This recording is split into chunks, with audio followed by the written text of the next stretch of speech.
So guys দেখো, সকালের পরিবেশটা, এখন আমরা আছি সিকিমে। আর এই যে দেখতে পাচ্ছ, এরা হচ্ছে সিকিমে আমাদের সঙ্গে বেড়াতে এসছে, কিন্তু জানি না আমরা একটু পরে আমাদের গাড়ি ছেড়ে দেবে।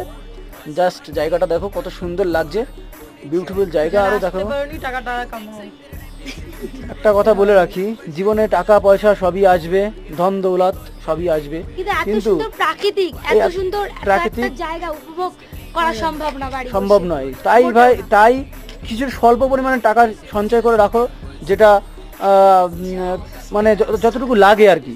তারপরে এই এই জগৎটা ঘুরে বেড়াও, দেখো কত সুন্দর জগৎ, পাহাড় আর পাহাড়, দূর দূরান্ত থেকে পাহাড় চলে যাচ্ছে, আর তোমরা কি করছো সত্যি। আর এই যে দেখো সুদীপ এসছে, সুদীপ 10 মিনিট। হ্যালো বন্ধুরা, আজকে আমাদের জার্নির শেষ রাত, মানে শেষ দিন। সেই খুব আজকে কষ্ট সবার লাগছে, খুব খুব খুব টায়ার্ড লাগছে, তো এখন